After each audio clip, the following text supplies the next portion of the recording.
Because the record. I got it. I'm recording now, so it's all good. Welcome everybody to Focus Driven with John Hudson, where we specifically talk about family, faith, and the future. I have a very, very special guest on my show today. First of all, I just want to thank this young lady for just being a part and having a heart and desire for youth. I admire people who don't just talk about it, but they actually are making actions to be of a great witness and to be of a support to the youth today. And today I have on my show the one, the only, before I even say the name, I love doing this because you have been a teacher both in the city of Kansas City, and you have been a teacher abroad internationally, and you've taught in China, and you've also done some college work, I want to say at the University of Kansas City. So the young lady I'm introducing, she has written a brand new children's book series called I Told the Storm. I want everybody to give it up for the one and only Dayonne Richardson. Thank you so much for having me. How you doing? I am good. It's so good to be here. Thank you so much for having me on. I'm excited. Well, listen, when I found out about that book, and you went to one of my conferences, yes. So I immediately was like, oh, I gotta have her on, because I have taught so many people about writing books and about sharing their passion. And with you actually going to the conference and following through with those steps, yes. it gives great weight to the value of if you see a goal and executing the plan. So tell me, first of all, I want people to know a little bit about what you've done with your background, and then we're going to kind of segue into your book, okay, to kind of give people kind of the prelude to the introduction of what you're doing now. So give me an intro, like how you started teaching the kids in the schools, and then even teaching abroad. Yes, and I also want to drop a little plug. Your conference, that was one of the biggest ways that kick-started me to actually following through. So go to his conference, y'all. Okay? If there's another one, go to it. Thank you so much. I'll be trying to tell them, man. I'll be trying to tell them. They don't be listening. You did, though. You did. I sure did. I'm just messing with y'all. Everybody who's been to my conferences, they know that I love them, and you're not the only one that's actually been successful. I just appreciate you, and I had you on the show because it's just a matter of time. I had that conference less than 9 to 10 months ago, and you're already making big time moves. So I just wanted to plug that in. So thank you. But yeah, go ahead, tell them. Absolutely. Okay, so I have been in education. This is going on my 9th year. Wow. And I've always knew I wanted to be a teacher. So it kind of was a beautiful segue into education. I did have some storms, kind of alluding to the book a little bit. I had some storms within education and had to overcome them to be able to teach, which is my biggest passion. Right. And so, like you said, I've had the opportunity to teach in KCK, which is where I'm from. Yes, I love KCK. Shout out to KCK. We love y'all. We love y'all. Yes, so I had opportunity to teach in KCK for 7 years. And then now I'm on the Missouri side. I'll be starting my teaching this year at Hogan Prep Elementary. Hey, by chance, and I don't mean to cut you off, at Hogan Prep, who is, I guess, the superintendent out there? Jason Strickland, which is also from KCK. You know what I'm saying? That's a little side caveat. When there is some strong leadership, you tend to follow that leadership. That's just a little nugget. I love it. Shout out to Dr. Strickland. That's my guy. So I anytime, without him, Fred Dexter wouldn't have been born. My children's book, and I'll share a little bit more about that later. But shout out to Dr. Strickland and everybody at Bishop Hogan. I know I'll be seeing him soon as well. So yes, for sure. And I've had the beautiful opportunity to teach at UMKC doing a social justice seminar. Wow. I've been doing that for a few years, and that's been awesome. Like working from elementary, then going to collegiate. It was a big jump. Yeah. But it was beautiful. Like I still have such great relationships with those students. Wow. What would you say is more gratifying? Working with the kiddos or working with the college-os? Right. Okay, so I will say a lot of times when you work with kids, it's a thankless job, you know, because they don't realize all that you're pouring in. They don't realize all the investment that's being made. Right. Whereas with college students that are about to become teachers, like pre-service teachers, they're like, hey, I use that in my classroom. Right. Yes.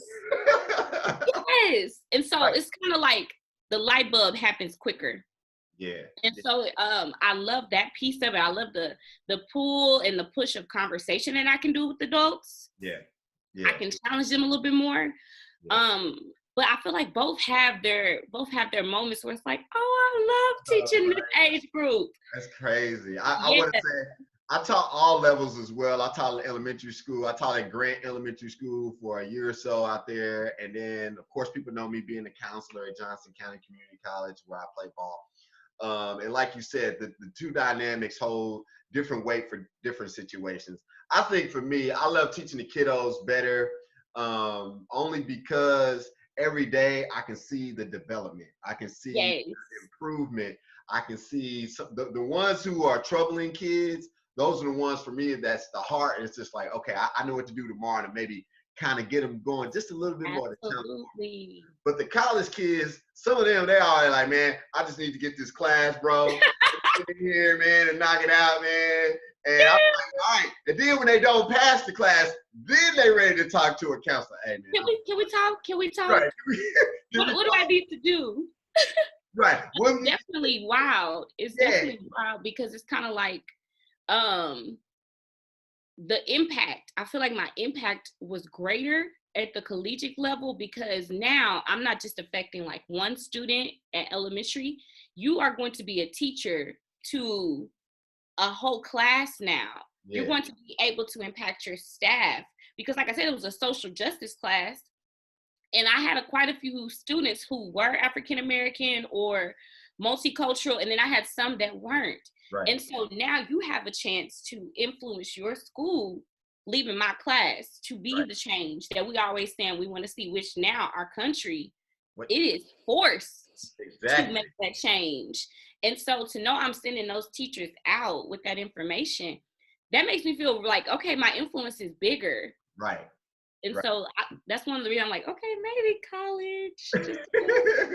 Well, I know for me, and this is the first time I really talked about this, I know for me, college is one of those places where, depending on what college you go to, they have a gang of resources for college students for whatever it is that they're trying to accomplish. So whether it be a liberal arts degree, or where they're going to try to get an HVAC certification or try to get an EMT, our job is to basically give them the resources they need to remove the barriers that they have in order to be successful. So for me, I was one of two African-American men there at Johnson County, and they don't have a whole lot of us out there. Yeah. And they need more of us out there. Yeah. And I think the thing with me is the fact that to see a young African-American male's face who went through all of that and who understands the system can show a lot of weight to other people who want to have those same goals that they can do it too. So from a social justice standpoint, like you just mentioned, Black faces in higher education is just as valuable as it is through K through 12. Absolutely. And it kind of came full circle because this last year I was in Missouri and I was told like, hey, this is going to be your student teacher. And I was like, okay, cool. You know, I'm like excited. I'm like, hey, she's my student teacher. Right. And she's also from the same college, UMKC. And so come to find out, because she came to my class. I mean, she came to the first day of school and everything like that. Mm-hmm. Come to find out she was in my seminar. Oh. And so she was just like, yeah, they were like, yeah, you're going to be with Dayonne. And she's like, oh, I love Dayonne. I was in her seminar. And I'm like, what? So for, you know, to see like that influence that you spoke of being like, okay, she had someone who was also culturally relevant as a professor or as a instructor, and for her to say like, that's who I want to learn with, that's who I want to shadow, and for her to say like, that's the reason why I'm coming to that school, that made me feel like we're doing something right. You are doing something. And let's segue into that doing something, because you've done something fantastic, which is you wrote your first children's book. Before you talk about that, talk about your international experience. Now, yes. You taught at, I believe, what country again? I'll let you explain that. I was in Nanjing, China. And so for 2 summers, and it's so bizarre because like you were saying about like Johnson County being like one of the only in China. Right. I'm literally one of the only. I know that's right. And so it was like, I felt both pieces. Like I felt the pride of like, man, I'm going to this place and I'm representing my family. I'm representing my culture well. And I also felt like, dang, where everybody else at? You know what I'm saying? And so God gave me the blessed opportunity to teach interactive math skills. Wow. Which is ways to make math engaging. And so I didn't work with kids, I worked with teachers. Wow. And yeah, I worked with teachers. So I worked with kindergarten through 6th grade teachers, and I showed them ways to make math engaging through centers, through food. Right. We did fractions and we made pizzas. Wow. And so like that is cool. Yeah, like they were like, we've never done anything like this, because you know, like culturally, their test scores and things like that have always been really well. Very high. People don't even understand. China, North Korea, South Korea, all their math scores and scientific scores are off the chain, up over the roof. But the thing that they're needing, the reason why they brought us in is because their students are not engaged. Their students are not engaged. And so they brought us in to have the opportunity to learn ways to make learning engaging. Right. And the school I worked at one year, they requested me back for the following year. Wow. So I was like, you know, maybe something's going well. I had a couple principals come to a couple of my classes. Right. To learn like, what is she doing? Because it's something they're not used to doing. They're not used to doing making graphs with M&Ms. Right, which is awesome. Like, I love that kind of stuff, man. And I hate math. I'm gonna tell you right now. I do too. And I had to be like really transparent with them about that, because that was another storm in my life. I've had to take so many math classes over in college. I've never been strong in math. I had a teacher in high school say like, I don't care if y'all learn, I'm getting paid regardless. And that is always like stuck with me as being a deficit of, I don't need it. And so for me to do my math, I got my master's in mathematical resilience. Wow. And so, well, that was what I did like my research and everything on. Right. And so when I applied for the program in China, they were like, hey, do you want to teach math? And I was like,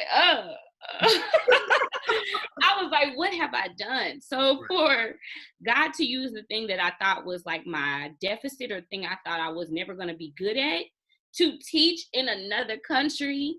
Wow. It shows you like he can use any storm. And he can use any storm. And so for me, I could never master the different math concepts. Yeah. So I did it by learning about food. You know, like, okay, I know that for this pizza, this how many slices, like I related it to real life experiences to teach me. Yeah, I love it. I did the same thing. I played basketball in 2 different countries, played in Fiji and I played in New Zealand. And I think I've shared this story with you guys when I was at the conference.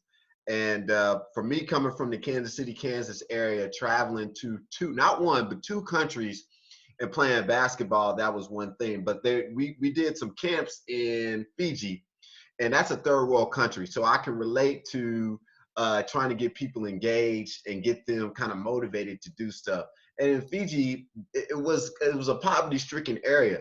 As much as we love the Fiji water, that's on the other side of a place where people literally are living in tents, and they don't have food to eat. They don't have cars. They don't have the normal everyday necessities that we have here in America. So I definitely understand like what you're saying about how that could have been difficult, and then you made it fun and engaging for them. And more people, I believe, like you, Dayonne, just need to hear that. They need to know that experience, because people in Wyandotte don't ever think that they can leave state or parallel avenue. Right. No, nobody talks about getting outside of Leavenworth Road, or man, only place I've been to that's fun talking about food is Go Chicken Go on 78th Street. So I love hearing about this, and I hope you really take into consideration of possibly working with me on some stuff. I got some stuff. Yeah, for sure. Your Wyandotte, and I think I told you about it, but yeah, you know, we gonna try to help and give back a little bit in that way. Absolutely. So okay, now enough about that. We got like 15 minutes. Tell me about this book. Man, you told me so much already. I want to hear more about I Told the Storm. Yes. Okay, so I'll give the premise of the book before I kind of do like some back information. Okay. So the premise of the book, there's a little boy, his name is Emery. The main character is based off of my nephew, actually. And I like the t-shirt that you have on as well. Yes. Hey, we gotta have our merchandise. That's the coolest thing. Yes. And so the premise of the book, there's a little boy who's afraid of a storm.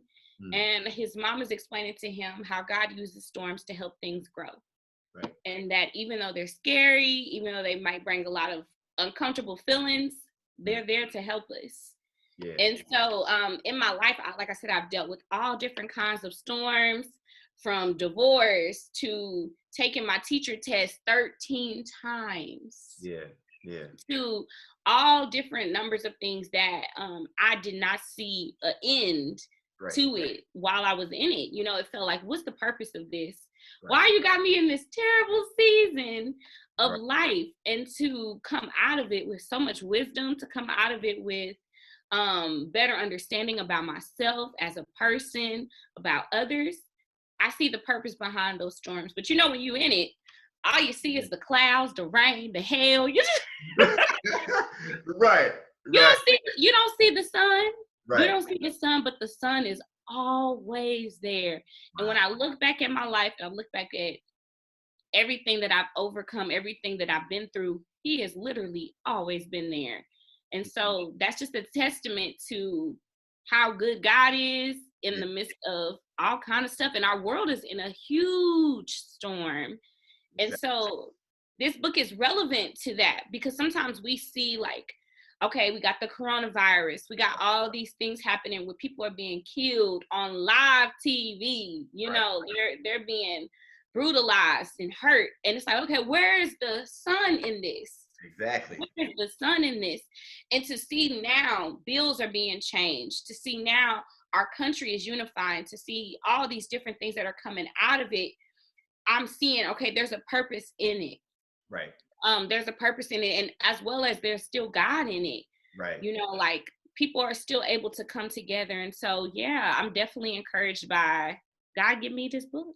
Yeah, this is what I call a life-changing moment.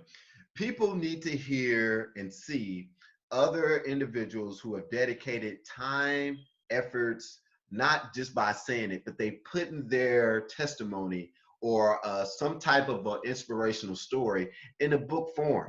I want to encourage people, whoever my listeners are today, get this book. Yes. Kids need to hear this kind of stuff. I Told the Storm. As you guys already know, America and the rest of the world is going through not one, but several storms. We've been going through storms for the longest. But kids need to know that, just like what Ms. Dayonne Richardson said, there is a light shining through all of the storm. So I'm so proud of her for writing this book, and it being so, not even, I don't know if she knew it or not, but the book is kind of an ordained piece of work, because it's timely for what's going on right now. It's so bizarre. And like you were saying, like, there is no one on the planet who has not been through a storm. Right. You either just came out of one, you're going into one, or you're in one. You know, even children, they go through storms. I feel like as adults, we like, you good, you're fine. But they still have to find ways to deal with those things that they're encountering in life too. Like Right. as a teacher who was teaching during quarantine, my students didn't know what was going on. They just knew they couldn't see their friends. They couldn't go back to school. You know, like that impacted them in a big way. And so, like you said, like this book is relevant to all ages because we all can benefit from it. And I did not plan for it to be this way. I know you did. I said God's timing is perfect. That's God, man. I have a book coming out, the new Fred Dexter's book, and it's talking about suicide prevention. And now, like never before, everybody is encountering some traumatic experiences, which is causing some anxiety to where they want to do something to themselves or to somebody else. And that book will be coming out soon. But I'll tell everybody about that later. I'm just letting everybody know you in this I Told the Storm is just, I really feel that this book is going to take off. And hopefully today when people, look at this podcast and even hear it, that they'll go out and purchase the book. So tell people where they can get the book at and how much and all your stuff. Okay, so for my book, you will be able to get it shipped out to you. I'm doing a personal delivery. Oh, wow. Of mailing it out to you. And so what you will need to do, you'll need to email me your name, your address, and how many copies you want to rdayonne@yahoo.com. And that's RDAYONNE@yahoo.com. And the book by itself is $20 with shipping included. And if you want the book and some book swag, some little book swag, some goodies, it's $25.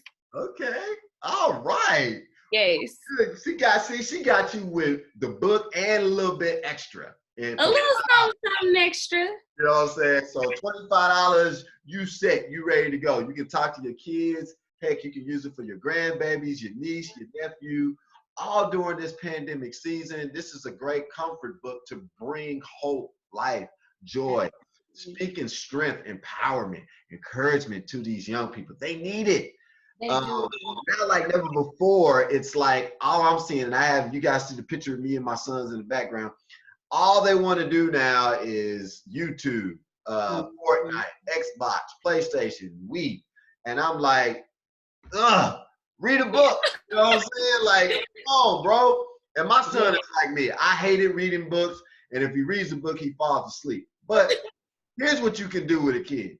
If they fall asleep by reading the book, you can say, great, now I know what to do to get you to go to bed. Right. So when you're ready to go to bed, we're going to read a book. And still we're going to cut down that social media stuff in addition to that. Right. But no, Dayonne, I am so glad you wrote the book, and I wish you all the best for what you are doing. And even more so, I want to thank you for coming on the show. Absolutely. I have some great other guests, but I think you are the only one who is coming for this week on my show that's actually an author of a children's book and who is an African-American female who loves what she does. So I want to say thank you for that. Do you have anything that you want to tell anybody as far as maybe where they can reach you at if they wanted to contact you for anything? Do you have anything like that you want to share at this time? Yes. I'm also going to be available for public speaking this summer. If you want me to come out to your church, your event, or anything like that, maybe to share my testimony, share my book, or just to encourage the crowd, whatever it is, you can reach me through my email, rdayonne@yahoo.com, as well as I'm on social media, Facebook and Instagram at Dayonne Nicole. It's Nicole is spelled Necole. And that way, maybe I have some book specials coming up, or we got my book signing coming up on the 27th. And so whatever you would like to be a part of, you'll be able to see that on my social media pages as well. Love it. Well, I'm not going to let you go just yet. I like playing little games, so I'm going to play this game. And I don't know, this might tell my age more than But I am going, and it's not really a game. It's kind of like, what is your favorite dot dot dot? Okay. So me, I'm talking 1992 to 96, 97. There was a African American sitcom at the time, which is one of my favorite sitcoms. It was called Martin. Okay. And Martin had some friends, Pam, Tommy, Cole, and then Martin played all these other characters from Jerome. Yep. Bruce Leroy, he was Shanae, things like that. Have you ever seen that show? Let me just start there first. Yes, absolutely. Yep. Okay, so do you know? And this is just out of one of his characters. He had a friend that sold stuff out of his like jacket, and he would come to his house, and every once in a while he would say like, "What's going on, Chief?" I do know who you're talking about. All right, so if you can name who that person is, I just want to show your black card today. Oh, that person that would say, "What's happening, Chief?" What was his name? Was it Brother Man from the Fifth Floor? It was not Brother Man from the Fifth Floor. It wasn't Brother Man from the Fifth Floor. He would come to his house. He would come to his apartment. Listen, you did good. It was close. It wasn't Brother Man. So Brother Man would always do the slow bop, and he'd be like, "So what's up?" Right? Yeah, he come through his window. He would. The guy that always would be like, "What's going on, Chief? How you doing?" His name was Hustleman. Played by Tracy Morgan. So it's okay. Don't worry about it. I'm a huge Martin fan. Okay. I like to test people's knowledge every once in a while. We'll go for it. But anyway, I got one for you based on the same show. Who was the guy that said, "I'm a player from the Himalayas"? I know that. Was it Jerome? It was Jerome. She got it back. I'm like, was it? I see his outfit. I see his wig. You see the Jerry curl and the gold chain? I see the wig. I see it all. So thanks, but I just want to do something fun, something different. Like I said, I'm truly blessed, Dayonne, to have you on the show, and I wish you nothing but the best. Please consider coming back. I'm going to do some other things in the community, and I want to let you know I got you on my head as far as helping me and giving some support going back to KCK. Okay. Absolutely. Thank you so much for having me. Huh? Thank you so much for having me. Oh, you're welcome. And I'm looking on the back of your board there. Is that Kyrie Irving? Who's that? No, that is okay. So I see Drake. So I'm like asking now. So go ahead. Tell me. Okay, so I will say they're both supposed to be Drake. Oh, okay. Yeah. Okay, so here's the story. I love Drake. That is like my best friend that he doesn't know really. Okay. Like your husband type best friend? No, like that's like the homie. Like that's my like your homie. Oh, okay. Gotcha. Yeah, like like that's my good friend. So for my birthday last year, I had a Drake painting party because that was my favorite album cover. Nothing Was the Same. Yeah. And so I told my class, I was like, yeah, y'all, I'm painting Drake for my birthday. And they was like, we want to paint him too. So what did I do? I got canvases, I got paint from the art teacher, and they all sketched out their own Drake based off of the album cover. Right. And I did not blend my paint well. Right. As you can see, Drake is dark skinned. Right. But it was such a special moment to have an in-class paint party because they knew that I was doing one with my friend. They're like, we want to have one in class. And so we had a paint party. Well, we're running out of time. I got like 20 seconds left. I want to say thanks again. Don't hang up, don't leave, but I got to take care of a few bills and we'll be right back. Everybody, thanks for joining John Hudson and Focus Driven. We'll see you next time. Peace. All right, hold tight.